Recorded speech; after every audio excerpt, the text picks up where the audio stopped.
Thanks, Carol. 6:47 the time. From car sharing to house swapping, the government wants to know more about the money you're making from what they call the sharing economy. Steph's going to explain. What is the sharing economy? Sharing economy is all these people who are making money out of basically, sharing bits of their house or sharing their cars with people. There's lots of businesses that have come up from that. Let me give you a bit more on the detail.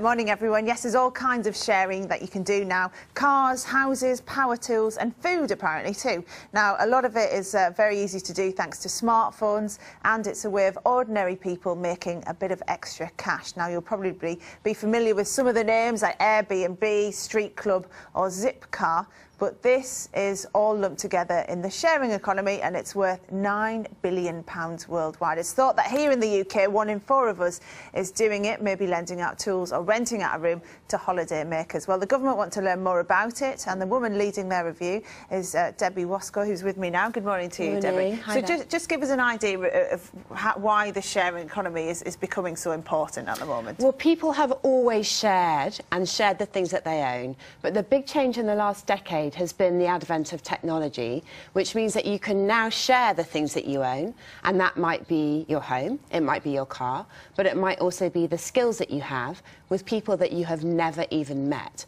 And that's why these kinds of businesses are becoming big businesses, both globally and in the UK.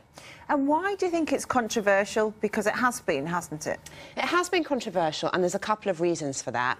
The first is that it's definitely been a challenge to traditional industries, and those kinds of traditional industries are big hotels, but they can also be small bed and breakfasts, they can be taxi drivers, or they can be recruitment agencies.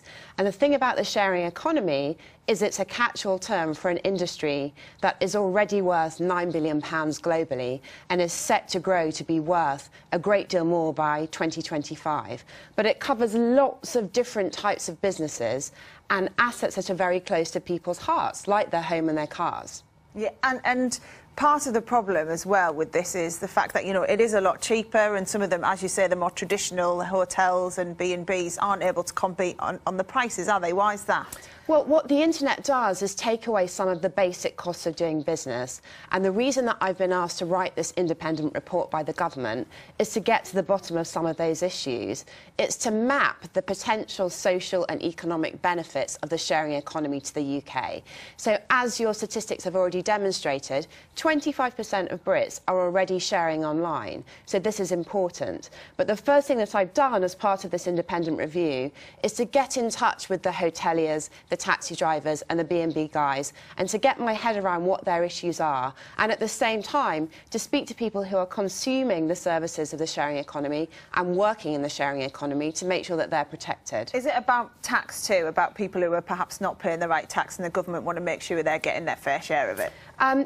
It definitely is an issue, but the bigger issues are all about the fact that there is a big opportunity for the UK here to be the home of the sharing economy.